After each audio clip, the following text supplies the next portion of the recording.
నమస్కారం. సుఖీభవకు స్వాగతం.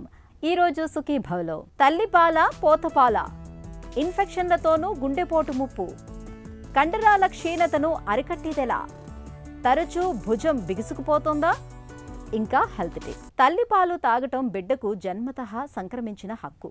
అలాగే పసిబిడ్డకు పాలివ్వటం అనేది తల్లి ఆరోగ్యానికి అన్ని విధాలా శ్రేయస్కరం. అయితే రొమ్ముల్లో తగినన్ని పాలు ఉత్పత్తి కాకపోవడంతో కొంతమంది తల్లులు బిడ్డకు కడుపు నిండుగా పాలివ్వలేకపోతూ ఉంటారు. ఇలాంటప్పుడు తప్పనిసరిగా పోతపాలు పట్టాల్సి ఉంటుంది. అయితే పోతపాలు పడుతున్నప్పుడు పాలను కాచడం, పాల సీసాలను శుభ్రం చేయటం, పాలను నిల్వ చేయటం వంటి విషయాల్లో అనేక జాగ్రత్తలు తీసుకోవాల్సి ఉంటుందని చెబుతారు డాక్టర్లు. ఆ వివరాల్ని ఇప్పుడు తెలుసుకుందాం. అమ్మ స్తన్యం పసిబిడ్డ ఆకలి తీర్చే అమృతాహారం. తల్లిపాలు అన్ని పోషక విలువలతో కూడిన అమృత ధారలు. తల్లి బిడ్డకు మధ్య అనుబంధాన్ని ముడివేసే అమృత వారధి. మొత్తంగా అమ్మపాలు వ్యాధుల విపత్తుల నుంచి పసిబిడ్డను కాపాడి సంపూర్ణ ఆరోగ్యాన్ని అందించే సంజీవిని. పాపాయికి పాలుపట్టడం అంటే కేవలం ఆకలి తీర్చటమే కాదు, భవిష్యత్ ఆరోగ్యాన్ని భద్రంగా ఉంచే ఔషధాల గనిని అందించటమే.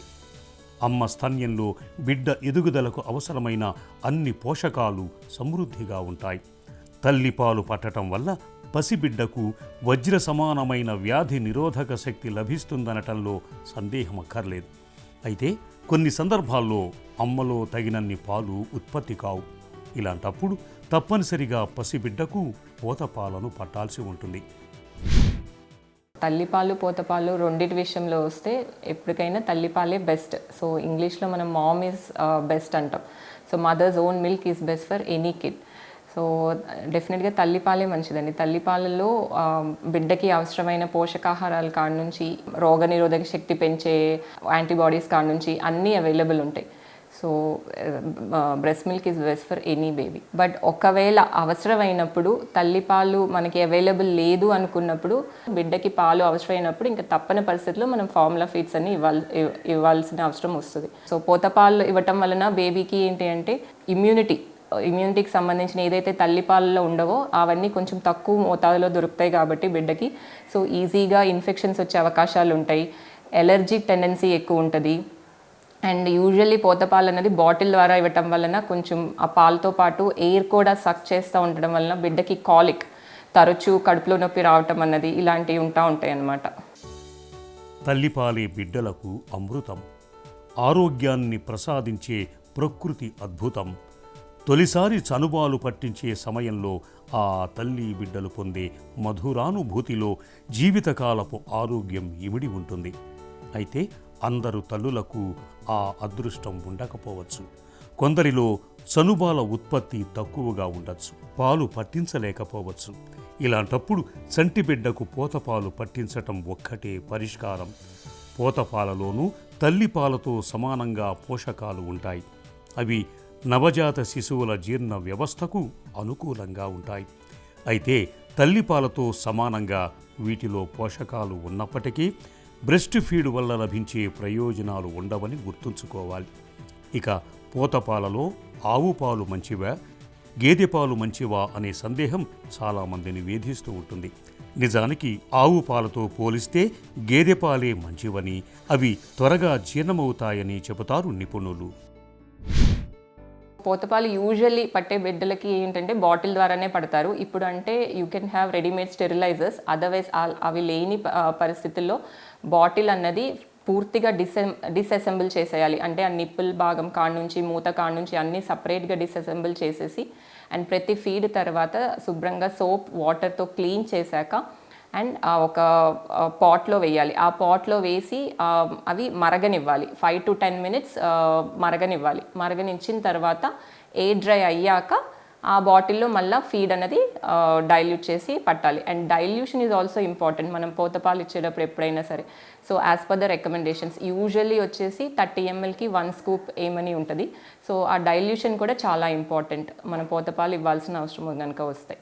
యూజువల్లీ అది బాటిల్ బ్రషెస్ అని దొరుకుతాయి, నిప్పుల్ బ్రషెస్ కూడా దొరుకుతాయి అండ్ బాటిల్ క్లీనింగ్ లిక్విడ్స్ దొరుకుతాయి. సో వాటితో మనం పూర్తిగా పాల సీసా పూర్తిగా డిస్అసెంబుల్ చేయాలి. అంటే ఏ పార్ట్కి ఆ పార్ట్ తీసేసి దాని తర్వాత స్పెసిఫిక్ డిటర్జెంట్ సోప్తో అండ్ బ్రష్తో క్లీన్ చేశాక మనం ఉడకబెట్టడం అన్నది చేయాలన్నమాట. యూజువల్లీ నేను చెప్పాను కదా, పోతపాలు తాగటం వల్ల ఏంటంటే తరచూ కడుపులో నొప్పి రావటం, ఎయిర్ ఎక్కువ సక్ చేస్తూ ఉంటారు ఆ బాటిల్తో పాటు. సో దానివల్ల ఈవినింగ్ కాలిక్ అని, ఎక్కువ సాయంత్రం పూటలో పిల్లలు ఎక్కువ ఏడుస్తూ ఉంటారు.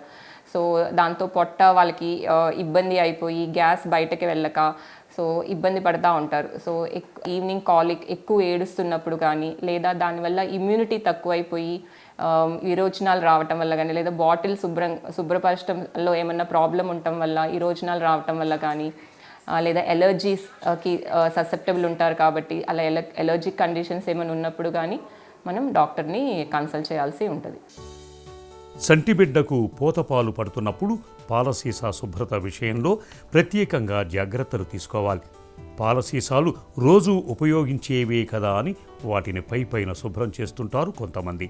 ఇలా చేయటం వల్ల వాటిలో సూక్ష్మక్రిములు, బ్యాక్టీరియా వంటివి వృద్ధి చెందే అవకాశాలు ఎక్కువగా ఉంటాయి. పిల్లలు తాగిన తర్వాత పాలు మిగిలినా అలాగే పక్కన పెట్టేస్తూ ఉంటారు. అయితే పాల మీద బ్యాక్టీరియా, క్రిములు త్వరగా వృద్ధి చెందే అవకాశం ఉంటుంది. అందుకే పాలు పట్టిన వెంటనే ఎప్పటికప్పుడు పాల సీసాల్ని, వాటి పీకల్ని శుభ్రం చేయాలి. వ్యక్తిగతంగానూ శుభ్రత పాటించాలి. చేతుల్ని తరచూ శుభ్రం చేసుకుంటూ ఉండాలి. పోతపాల మూలంగా బిడ్డకు అరుగుదలలో ఏవైనా సమస్యలు తలెత్తినప్పుడు ఆలస్యం చేయకుండా డాక్టర్ని సంప్రదించాలి. హెల్త్ న్యూస్ మీకోసం.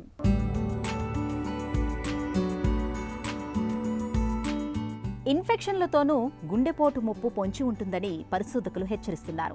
ఫ్లూ, కోవిడ్ వంటి తక్షణ ఇన్ఫెక్షన్ల బారిన పడ్డ కొద్ది వారాల తర్వాత గుండెపోటు, పక్షవాతం ముప్పు గణనీయంగా పెరుగుతున్నట్లు journal of the American heart అసోసియేషన్లో ప్రచురితమైన అధ్యయనం పేర్కొంటోంది. హెచ్పివి, హెపటైటిస్ బి, ఇతర వైరస్లు క్యాన్సర్కు కారణం అవుతున్నట్లు తెలిసిందే. కానీ వైరల్ ఇన్ఫెక్షన్లకు, గుండె జబ్బులు వంటి సాంక్రమికేతర జబ్బులకు మధ్య సంబంధం గురించి అంతగా తెలియదు.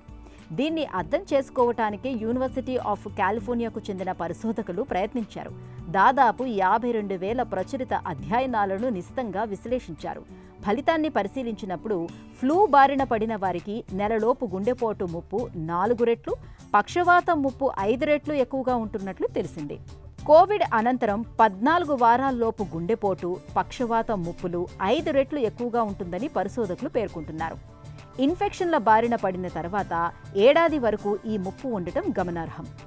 వైరల్ ఇన్ఫెక్షన్లను ఎదుర్కొనే క్రమంలో రోగనిరోధక వ్యవస్థ ప్రతిస్పందనలో భాగంగా వాపు ప్రక్రియ ప్రేరేపితం అవుతుంది. ఇది రక్తం గడ్డలు కట్టే స్వభావాన్ని ప్రోత్సహిస్తుంది. ఇన్ఫెక్షన్ నయమైన తర్వాత కూడా వాపు ప్రక్రియ, రక్తం గడ్డలు ఏర్పడటం కొనసాగొచ్చు. ఇవి రెండూ గుండె సామర్థ్యాన్ని తగ్గించేవే. వాపు ప్రక్రియతో రక్తనాళాల్లో పూడికలు ఏర్పడటమే కాదు, అవి చిట్లుపోయే ప్రమాదం కూడా ఉంటుంది. ఫలితంగా గుండెపోటు, పక్షవాతం ముప్పులు కూడా పెరుగుతాయి. ఈ నేపథ్యంలో ఇన్ఫెక్షన్ల నివారణ చాలా ముఖ్యమని, ఫ్లూ, కోవిడ్, సర్పీ వంటి వాటికి టీకాలు తీసుకోవాలని పరిశోధకులు సూచిస్తున్నారు. టీకాలు తీసుకున్న వారికి గుండెపోటు, పక్షవాతం ముప్పు తగ్గుతున్నట్లు అధ్యయనంలో తేలింది. ఇవాళ మనలో చాలా మందికి చిన్న వయసులోనే కీళ్ల నొప్పులు, మెడ నొప్పులు మొదలైపోతున్నాయి. అటు పెద్దవారిలోనూ కాళ్లు లాగటం, నడుం నొప్పులు, కాళ్ళు చేతుల్లో బలం లేకపోవటం వంటి సమస్యలు కనిపిస్తున్నాయి. నిత్య జీవితాన్ని కఠినంగా మార్చే ఈ రకమైన సమస్యలకు ఒంట్లో కండరాల క్షీణతే ప్రధాన కారణమని చెబుతారు వైద్యులు. కండరాల క్షీణతనే వైద్య పరిభాషలో సాక్రోపీనియాగా పిలుస్తారు. ఈ నేపథ్యంలో కండర క్షీణతను అరికట్టేందుకు ఏం చేయాలో, కండరాల బలోపేతం కోసం ఎలాంటి జాగ్రత్తలు తీసుకోవాలో ఇప్పుడు తెలుసుకుందాం.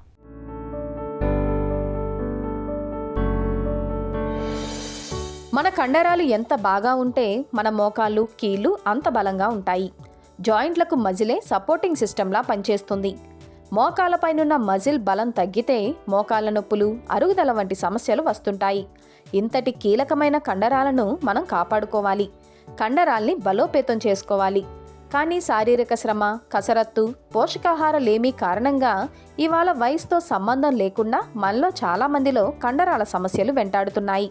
సాధారణంగా 20 నుంచి 30 ఏళ్ల మధ్య కండరాల పెరుగుదల అత్యున్నతంగా ఉంటుంది. 30 ఏళ్ల నుంచి కండరాలు, వాటిలోని కణజాలం క్షీణించడం మొదలవుతుంది. ఆపై వయసు పెరుగుతున్న కొద్దీ కండరాల క్షీణత కూడా పెరుగుతూ వస్తుంది. 60 ఏళ్ల తర్వాత కండరాల క్షీణత మరీ వేగంగా ఉంటుంది. ఎలాంటి కసరత్తులు చేయకుండా జాగ్రత్తలు పాటించకపోతే కండరాలు వేగంగా క్షీణించిపోతాయి. మన శరీరంలో కండరాలను నిర్మించడంలో జన్యువులది కీలక పాత్ర. కొంతమందిలో కండరాల పెరుగుదల ఇతరుల కంటే వేగంగా ఉండవచ్చు, మరికొందరిలో నెమ్మదిగా ఉండవచ్చు. 30 ఏళ్ల తర్వాత కండర ద్రవ్యరాశి సహజంగా తగ్గుతుంది. వయసు పెరుగుతున్న కొద్దీ సమస్య పెరుగుతుంది. ఏవైనా గాయాలు అయినప్పుడు గాయం ప్రభావిత ప్రాంతాన్ని ఎక్కువ కాలం ఉపయోగించకపోతే అది కండరాల క్షీణతకు దారితీస్తుంది. క్యాన్సర్లు, కిడ్నీ జబ్బు, శ్వాసకోశ వ్యాధులు కూడా కండరాల క్షీణతకు కారణమవుతుంటాయి. ఇక కండరాలను క్రమం తప్పకుండా వినియోగించినప్పుడు కూడా అవి క్షీణిస్తాయి. నిజానికి కండరాలను మనం పెంచకపోతే అవి పెరగవు. ఇందుకోసం నిత్యం వ్యాయామం, ప్రోటీన్ డైట్ తప్పనిసరి. ప్రోటీన్ కోసం చికెన్, చేపలు, గుడ్లు, పాలు, బీన్స్, చిక్కుళ్ళు, తృణధాన్యాలు, సోయా ఉత్పత్తులు తీసుకోవాలి. రాగి, బాదం, పిస్తా, నట్స్ తీసుకోవడం వల్ల మంచి కొవ్వు అందుతుంది. ఇది కండరాల పునర్నిర్మాణానికి సహాయపడుతుంది. అలాగే మినరల్స్, విటమిన్ల కోసం పండు తీసుకోవాలి. మెంతులు, గుడ్లు, పాలు, చికెన్, చేపలు వీటిలో కాల్షియం ఎక్కువగా ఉంటుంది. ఇది ఎముకలకు ఉపయోగకరం. ఆల్కహాల్కు దూరంగా ఉండాలి. చక్కెర పూర్తిగా తగ్గించగలిగితే మంచిది. వీటిని ఎక్కువగా తీసుకుంటే కండరాలు తమ పటుత్వాన్ని కోల్పోతాయి. అలాగే విటమిన్ డి కోసం రోజు కొద్దిసేపు ఎండలో ఉండటాన్ని అలవాటు చేసుకోవాలి. కండరాల పెరుగుదల నిద్రలోనే జరుగుతుంది. నిద్రలో శరీరం కండరాల కణజాలాన్ని మరమ్మత్తు, పునరుత్పత్తి చేస్తుంది. కాబట్టి రోజుకు 8 గంటల నిద్ర ఉండేలా చూసుకోవాలి. ఈ జాగ్రత్తలు కండరాల్ని చక్కగా బలోపేతం చేస్తాయి. మన శరీరంలోని కీళ్లు అన్నిటిలోనూ మనం భుజం కీళ్లను ఎక్కువగా కదిలిస్తూ ఉంటాం. మనం చేతులతో చేసే ప్రతి పనిలోనూ భుజాన్ని ఉపయోగించాల్సిందే. ఇంతటి కీలకమైన భుజం కీళ్ళలో ఏదైనా సమస్య తలెత్తితే మొత్తంగా రోజువారీ పనులన్నీ కష్టంగా మారిపోతాయి. భుజం బిగుసుకుపోవటం, భుజం పట్టేయటం, కీలు పక్కకు కదిలిపోవటం, ఇలా భుజానికి సంబంధించి చాలా సమస్యలు కనిపిస్తూ ఉంటాయి. భుజం పట్టేయడాన్ని, బిర్రుగా బిగుసుకుపోవటాన్ని డాక్టర్లు ఫ్రోజన్ షోల్డర్గా పిలుస్తారు. ఫ్రోజన్ షోల్డర్ గురించిన పూర్తి వివరాలను డాక్టర్ని అడిగి ఇప్పుడు తెలుసుకుందాం.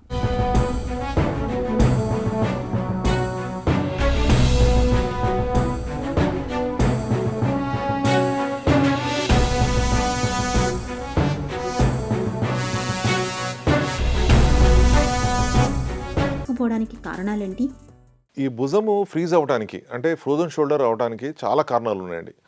పేషెంట్స్ అంతకుముందు ఎప్పుడన్నా షోల్డర్ ఇంజురీస్ అనుకోకుండా కింద పడిపోయినప్పుడు షోల్డర్ మీద, లేకపోతే ఏమైనా దెబ్బలు తగిలినప్పుడు, లేకపోతే షోల్డర్ సంబంధించిన ఏమైనా ఆపరేషన్స్ జరిగి సరిగా ఫిజియోథెరపీ తీసుకోకపోవటం వల్ల, లేదా అన్కంట్రోల్ డయాబెటీస్ అంటే మనకి యావరేజ్ 3 months రీడింగ్ HbA1c 7.5, 8 పైన ఉన్న వాళ్ళకి, తర్వాత న్యూరలాజికల్ ప్రాబ్లమ్స్ ప్రీవియస్గా స్ట్రోక్ వచ్చిన వాళ్ళకి, బ్రెయిన్ స్ట్రోక్ వచ్చిన వాళ్ళకి కానివ్వండి, పార్కిన్సన్స్ డిసీజెస్ ఉన్న వాళ్ళకి కానివ్వండి, లేదా కార్డియాలజీ సంబంధించిన ప్రాబ్లమ్స్ ఉన్న వాళ్ళకి ఏంటంటే వాళ్ళకి మూమెంట్స్ తక్కువ ఉండటం వల్ల అది ఫ్రీజ్ అయిపోయే అవకాశం ఉంది. దాన్నే ఫ్రోజన్ షోల్డర్ అంటాం. లేదు అంటే అడెసివ్ క్యాప్సులైటిస్. మధుమేహంలో భుజం బిగుసుకుపోవడం ఎందుకు ఎక్కువ? అన్కంట్రోల్ డయాబెటీస్ ఉన్న వాళ్ళకి ఈ freezing shoulder or frozen shoulder అనేది టర్మ్ కాయిన్ అయింది. ఎందుకంటే షుగర్ ఉన్న పేషెంట్స్లో గ్లూకోజ్ ఏదైతే ఉందో అండ్ మన బాడీలో ఏదైతే కొలాజిన్ సబ్స్టెన్స్ మనకి జాయింట్ మధ్యలో, క్యాప్సుల్ మధ్యలో ఉందో ఆ రెండు అటాచ్ అవటం వల్ల ఆ జాయింట్ టైట్ అయ్యే అవకాశం ఉంది. పేషెంట్స్ ఎవరైతే షుగర్ ప్రాపర్ కంట్రోల్గా ఉండి తర్వాత నార్మల్ యాక్టివిటీస్, షోల్డర్ కనుక రొటీన్గా యాక్టివిటీస్ తీసుకుంటే ఫ్రోజన్ షోల్డర్ ప్రాబ్లం రాకపోవచ్చు. కానీ పేషెంట్స్ ఏంటంటే ఈ అన్కంట్రోల్ డయాబెటీస్తో ఉండి మనకి షోల్డర్కి సంబంధించిన ఫిజియోథెరపీలు కానివ్వండి, లేదా నేటివ్ ట్రీట్మెంట్ వాళ్ళకి సంబంధించిన ఆర్థోపెడిక్ సర్జన్ సలహాలు తీసుకోకుండా ట్రీట్మెంట్ తీసుకుంటే ఏమవుతుందంటే అది ఫ్రీజ్ అయిపోయే అవకాశం ఉంది. దానివల్ల చాలా నొప్పి, నిద్ర పట్టక, ఒక్కొక్కసారి డ్రెస్ వేసుకోకపోవటం వల్ల, తర్వాత చాలా దీర్ఘకాలికంగా బాధపడుతూ ఉంటారు. ఒక్కోసారి షుగర్ కూడా పెయిన్, డిస్టర్బ్డ్ స్లీప్ ఉండటం వల్ల, పెయిన్ సివియర్ ఉండటం వల్ల షుగర్ కూడా కంట్రోల్ ఉండకపోవచ్చు. ఫ్రోజన్ షోల్డర్ లక్షణాలు ఎలా ఉంటాయి? ఈ ఫ్రోజన్ షోల్డర్ సిమ్టమ్స్ మెయిన్లీ 3 డివిజన్స్గా డివైడ్ అవుతాయండి. ఒకటేమో ఫస్ట్ స్టేజ్లో పేషెంట్ విపరీతం పెయిన్తో వస్తారు.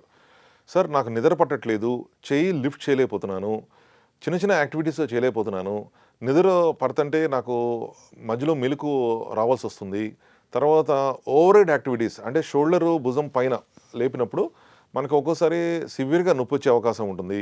రొటేషన్స్ అన్నీ రెస్ట్రిక్టెడ్ అయ్యి సివియర్ పెయిన్తో ఉంటారు. ఆ పెయిన్ అనేది దాదాపుగా 1 నెల నుంచి 3 నెలల దాకా ఉంటుంది. ఇదే పెయిన్ కంటిన్యూ అయితే దాన్ని నెక్స్ట్ స్టేజ్కి ఫ్రోజన్ స్టేజ్కి వెళ్తాం. అంటే నొప్పి తగ్గి స్లోగా షోల్డర్ అంతా స్టిఫ్ అయిపోయే అవకాశం ఉంది. ఆ స్టిఫ్నెస్ దాదాపుగా 6 నెలల నుంచి 1 ఇయర్ దాకా స్టిఫ్నెస్ ఉండే అవకాశం ఉంటుంది. పేషెంట్ ఇట్లే నెగ్లెక్ట్ చేసుకుంటూ పోతే ఏమవుతుందంటే థర్డ్ స్టేజ్కి వెళ్తారు. ఆ థర్డ్ స్టేజ్లో ఏంటంటే చాలామందికి కొంత పెయిన్ రిలీఫ్ ఉన్నా, కొంత స్టిఫ్నెస్ ఉన్నా వాళ్ళకి యాక్టివిటీస్ అనేది బాగా తగ్గిపోయి మూమెంట్స్ అనేవి తగ్గిపోయే అవకాశం ఉంటుంది.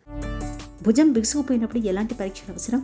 పేషెంట్ ఫస్ట్ మన దగ్గరకు వచ్చినప్పుడు ఏ స్టేజ్లో ఉన్నారని ఐడెంటిఫికేషన్ చేస్తాం. ఆ అక్యూట్ పెయిన్, సివియర్ పెయిన్ ఉన్నప్పుడు బేసిక్ ఇన్వెస్టిగేషన్స్ అంటే షుగరు కంట్రోల్ ఉందా లేదా, థైరాయిడ్ సమస్యలతో ఆయన బాధపడుతున్నారు లేదా, థైరాయిడ్లో కూడా హైపర్ పైరాథైరాయిడిజం అంటే ఉన్న మోతాదు కన్నా ఎక్కువగా ఉందా, లేదా హైపో పైరాథైరాయిడిజం బాగా తక్కువగా ఉందా థైరాయిడ్ లెవెల్స్. అది కాకుండా ఇంకా ఏమన్నా సమస్యలు కొలెస్ట్రాల్ కానీ మిగతా బ్లడ్ సంబంధించిన ప్రాబ్లమ్స్ కానివ్వండి, కార్డియోవాస్కులర్ సంబంధించిన ప్రాబ్లమ్స్ కానీ, న్యూరాలజీ సంబంధించిన ప్రాబ్లమ్స్ ఇబ్బంది పడుతుంటే ఐడెంటిఫై చేసి ఫస్ట్ బ్లడ్ ఇన్వెస్టిగేషన్ చేస్తాం. ఈ ఇన్వెస్టిగేషన్ చేసిన తర్వాత నెక్స్ట్ స్టేజ్లో బేసిక్ ఎక్స్రేస్ అనేది తీస్తాం భుజానికి. ఆ ఎక్స్రేస్లో ప్రీవియస్ సంబంధించిన షోల్డర్ సంబంధించిన ఆపరేషన్స్ ఏమైనా జరిగినా లేదా, లేదా బోనీ రిలేటెడ్ ఒక్కోసారి ఏమైనా దెబ్బలు తగిలినప్పుడు బోనీ మాల్ ఫార్మేషన్స్ కానివ్వండి, లేదా బోన్ సంబంధించిన ఏమైనా సమస్యలు ఉన్నా అది ఐడెంటిఫై చేసి దానికి సంబంధించిన అడ్వైస్ ఇస్తాం. మూడో ఇన్వెస్టిగేషన్ ఏంటంటే ఎంఆర్ఐ, మోస్ట్ ఇంపార్టెంట్. ఈ ఫ్రోజన్ షోల్డర్ కార్యక్రమం ఏదైతే రెస్పాన్సిబుల్ ఏదైతే అడెసివ్ క్యాప్సులైటిస్ ఉందో ఆ ఎంఆర్ఐ తీస్తే ఆ క్యాప్సూల్ ఎంతవరకు థికనింగ్ అయింది, ఇన్ఫ్లమేషన్ అయింది, చుట్టుపక్కల సరౌండింగ్ స్ట్రక్చర్స్ అంటే మనకి జాయింట్ చుట్టూతా లిగమెంట్స్ ఏమైనా డ్యామేజ్ అయినాయా లేదా, ఈ ఫ్రోజన్ షోల్డర్ సంబంధించిన కారణాలు ఏంటి అనేది ఎంఆర్ఐలో స్పష్టంగా కనబడుతుంది. ఫ్రోజన్ షోల్డర్కి చికిత్స ఎలా ఉంటుంది? Treatment of frozen shoulder depends on staging of the clinical science.